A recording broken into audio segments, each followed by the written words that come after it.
Pour Pierre Mussot, la religion industrielle trouve ses racines dans le monastère qui préfigure à bien des égards l'entreprise moderne. Au Ve siècle, alors qu'on sort à peine d'une antiquité qui avait méprisé le travail manuel, certains chrétiens commencent à le réhabiliter.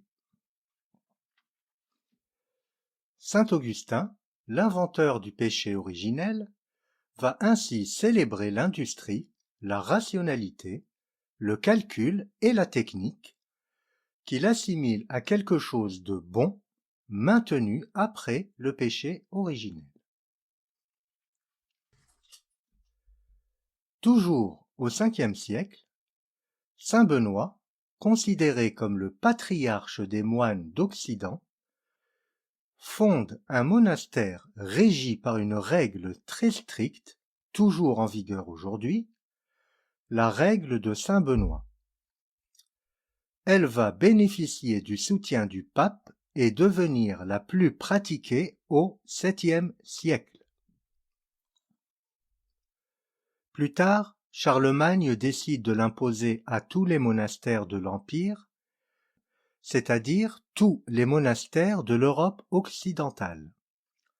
Et c'est ainsi que, jusqu'au XIe siècle, tous les moines d'Occident étaient bénédictins.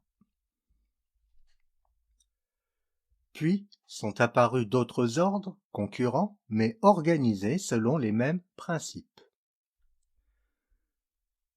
En effet, cette fameuse règle de saint Benoît repose sur 3 principes.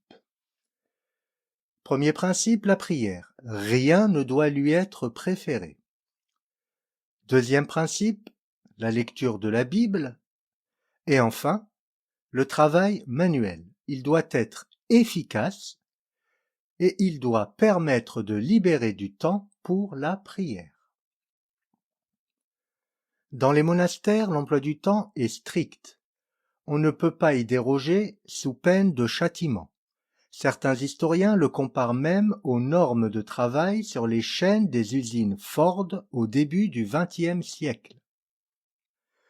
L'efficacité dans le travail passe d'abord par la division du travail et ce qu'on appellerait aujourd'hui l'efficacité managériale. Certains moines abattent les arbres, d'autres taillent des pierres, d'autres construisent des murs, d'autres encore détournent un bras de rivière pour faire tourner les machines des forgerons et des tanneurs, et ça marche. Tout ce boulot, toute cette organisation rationnelle ont permis d'augmenter considérablement les surfaces exploitées et d'intensifier l'élevage. Le monastère est aussi devenu une véritable fabrique où sont mis en place des moulins, un réseau de drains, des chemins de desserte, des ateliers, une forge, un pressoir, des greniers et enfin des habitants. Alors cela dit, il faut relativiser le travail réellement effectué par les moines. En effet, dans la réalité, les moines n'étaient pas des agriculteurs, ils se contentaient du jardinage et de la cuisine. Et ils se déchargeaient du gros des travaux agricoles sur des serviteurs laïcs qu'on appelait les convers. Ces convers réalisent tous les travaux que les moines ne peuvent pas faire compte tenu des offices. En clair, ils sont affectés aux travaux manuels spécialisés les plus pénibles, ce qui permet aux moines de se consacrer à la prière pour le salut de la communauté. En employant des serviteurs, en vendant une partie de leur production et en achetant leurs biens d'équipement, les monastères étaient au centre de la vie économique médiévale. La plus importante, l'abbaye de Cluny, est même devenue une véritable transnationale. Dans cette organisation, donc, le travail et la technique doivent être efficaces pour libérer du temps, pour assurer le salut de son âme et celle des autres. Le travail et la technique, donc, sont vus comme des compléments de la religion, c'est-à-dire de la prière et de la lecture de la Bible. L'organisation du temps vise donc à trouver la bonne mesure entre ces trois occupations quotidiennes. Pour Pierre Mussot, la règle de saint Benoît associe dans une même organisation l'éloge du travail manuel et la rationalité de la mesure du temps, du travail, de l'ensemble des activités humaines et de ses comportements. Les moines doivent se montrer mesurés dans leur travail et dans tous les aspects de leur vie. Cette mesure obéit à une organisation rationnelle de la vie monastique. Mais le plus original dans la règle de saint Benoît, c'est que la rationalité est associée à la mystique, à la foi. La rationalisation du travail doit servir la prière et le salut des âmes. La mesure, le calcul et l'efficacité sont au service de la foi, de la croyance, du dogme.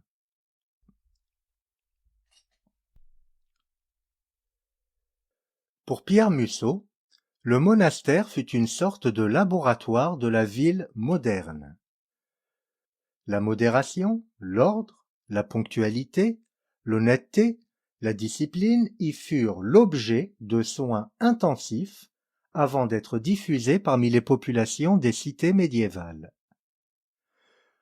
Un autre ordre religieux va contribuer à réhabiliter et à développer l'activité économique au sein de la société médiévale. C'est l'ordre franciscain.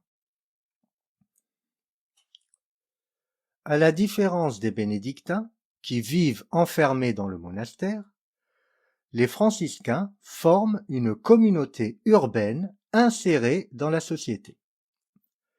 Pour eux, le marchand est un acteur économique utile. Le commerce et le profit sont légitimes, à condition qu'ils se fassent pour le bien de la communauté sacrée et non pour le profit individuel. L'argent des usuriers est condamné, mais pas celui des marchands.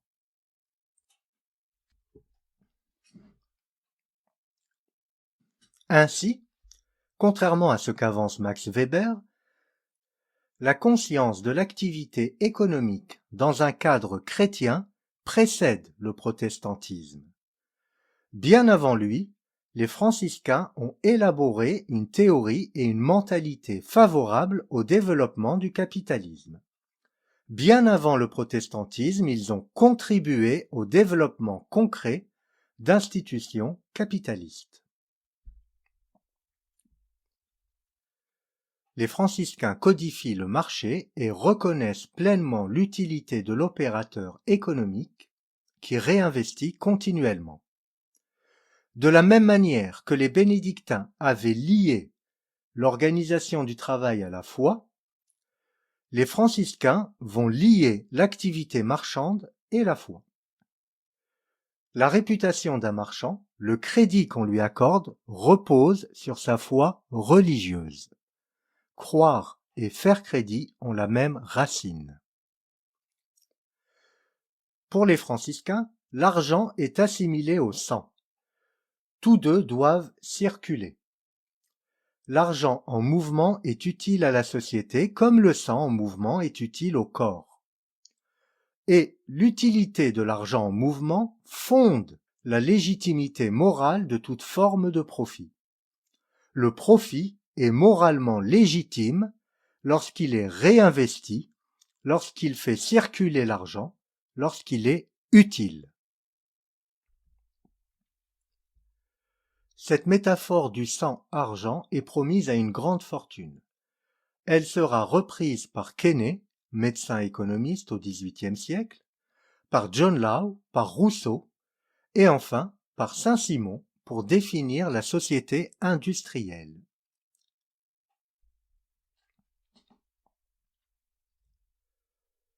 Dès le Moyen Âge donc, dans le monastère puis dans la ville marchande, l'organisation du travail et l'activité économique ont revêtu cette caractéristique originale.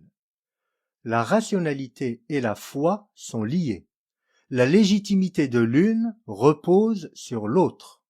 La foi fonde la légitimité du travail et des échanges marchands qui reposent sur la rationalité, l'efficacité, la mesure et le calcul.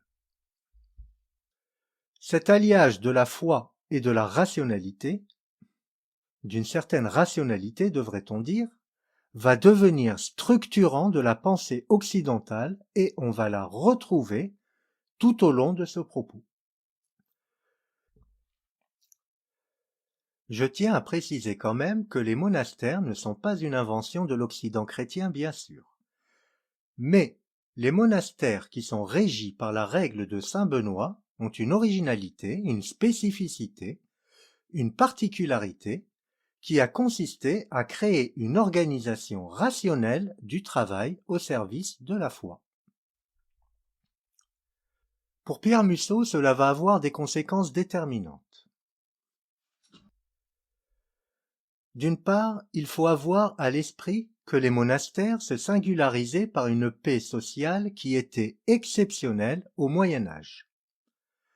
Cette paix a favorisé la collaboration des moines entre eux, ce qui, naturellement, s'est révélé profitable à la performance économique de tous.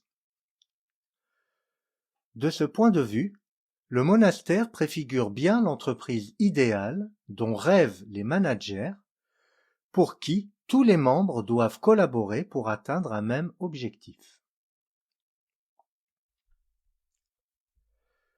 Cette organisation du travail passe par l'ascétisme des moines. En instaurant une division du travail et une discipline stricte à l'intérieur du monastère, les moines ont entrepris de mesurer et de maximiser toutes les activités de la vie pour être efficaces. Cette norme d'efficacité dans le travail n'a pas changé. Elle est toujours valable aujourd'hui. Elle est même devenue la norme pour toutes les organisations humaines, entreprises, vie familiale, action politique, etc. Ce qui a changé, c'est que la mesure de nos activités, leur maximisation, la discipline, l'injonction à l'efficacité, toutes ces inventions ont été intériorisées par nous. Tout cela est devenu naturel, cela va de soi. Toute entreprise, toute structure, qu'elle produise des biens ou des services, doit être efficace, c'est-à-dire économiquement efficace, c'est-à-dire qu'elle doit organiser, rationaliser, maximiser, discipliner, mesurer l'ensemble de ses activités. La question ne se pose même plus. Aujourd'hui, on nous demande de plus en plus de gérer notre vie familiale et personnelle de cette manière. C'est une des bases du discours des mouvements de développement personnel qui ont au moins le mérite d'être très explicites là-dessus. Chacun doit être son propre chef d'entreprise et s'appliquer à lui-même une discipline stricte pour être efficace. On verra dans une prochaine vidéo que c'est cette injonction qui a provoqué, qui a justifié et organisé l'exode rural des années d'après-guerre en France. Ce qui a changé aussi, c'est que l'efficacité, dans le domaine économique et dans l'organisation du travail, l'efficacité donc n'est plus motivée par une finalité religieuse, c'est-à-dire se consacrer à la prière. Dans le monastère bénédictin, le travail n'a pas pour but l'enrichissement ou le progrès économique, il est motivé par la nécessité de poursuivre des fins religieuses et morales, c'est-à-dire assurer sa subsistance et celle des pauvres pour assurer son salut. En dehors du monastère, dans l'entreprise, cette finalité va évoluer. Il ne s'agit plus désormais d'être efficace pour la gloire de Dieu, encore que. On peut observer qu'aujourd'hui encore le management revendique cet héritage bénédictin. Alors déjà, et ce n'est pas si anecdotique que ça, Saint Benoît est aujourd'hui encore le patron des ouvriers agricoles et des ingénieurs civils, qui sont les pionniers du management. Deuxième point, certains chefs d'entreprise, certains économistes ou chercheurs en gestion considèrent que les moines sont les pionniers de la gouvernance efficace. Pour eux, l'organisation réglée de la vie collective est un modèle de management pour l'entreprise. Pierre Mussot prend pour exemple le moine bénédictin Dom Hugues Minguet, qui était ancien conseil juridique de la fiduciaire de France, qui est responsable des séminaires éthique et performance du MBA d'HEC et qui est expert en management. Il a cofondé en 2001 l'Institut Sens et Croissance avec, excusez du peu, les présidents des sociétés Saint-Gobain et Lafarge, la vice-présidente de Galaxo, le vice-président de la Banque mondiale et 16 autres dirigeants de grandes sociétés européennes. Ce moine bénédictin donc déclare « Le monachisme bénédictin est sans doute la plus vieille multinationale du monde, ce qui prouve que notre technique du management, la règle de Saint-Benoît, doit être performante. La règle de Saint-Benoît est encore de nos jours revendiquée comme technique de management par les classes dominantes de l'économie mondialisée. »